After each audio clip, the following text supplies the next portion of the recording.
Hello po, latest update for Pasinaya Homes, Pagsikat Place, and Pagsibol Village. Location natin, Pampanga, may Bulacan, and Naik Cavite po. Bakit daw po dapat complete documents? Pwede naman po kayong mag-reserve ng naka-initial documents and then in the next 7 days, i-complete na natin agad. Okay po. Pwede nyo naman pong isend sa email ko yung mga walang pirma, like yung Meralco bill, yung mga walang pirma, pwede na po yan i-email sa akin. The rest na merong pirma, like the forms and yung mga IDs mo, dapat talaga is face-to-face tayong mag-fill out ng form. May mga dala akong form sa motor, sa ano yan. Meron po akong mga dalang form para anytime na pumunta kayo sa bahay or sa office, pwede po tayo makapag-sign kasi kailangan po na original po ang pirma for our locally employed only. Okay po. Ngayon, bakit daw complete documents agad? Siyempre, gusto ko pong mapanatag kayo at ako din gusto ko mapanatag at huwag akong matambakan ng mga requirements sa bahay para makasecure tayo agad nung dapat nating i-secure yung unit mo para at peace ka na, hindi ka na dadaanan ng mga price increase. So, law of first, sino man yung mga unang nagre-reserve, like for Pagsibol Village kasi, may mga iba-ibang price, kung main road, kung malapit sa gate, kung malayo sa gate, iba-iba po ang presyo niya.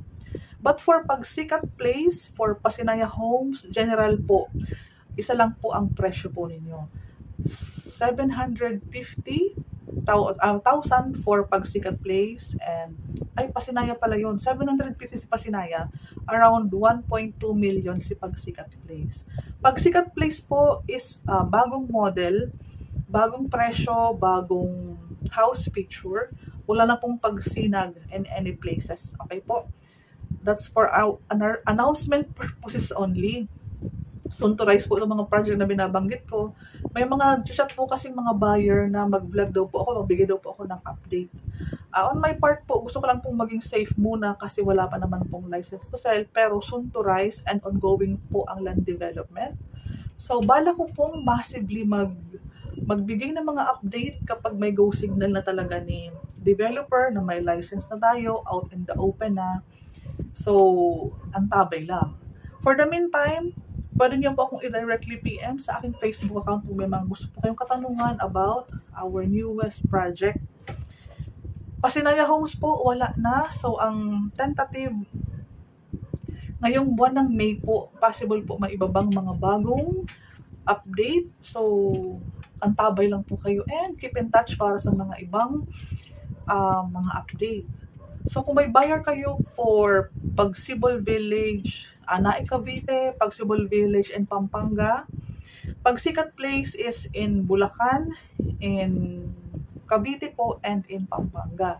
Pero yung ating Pasinaya Homes po, isa Naik lang po meron. Okay po?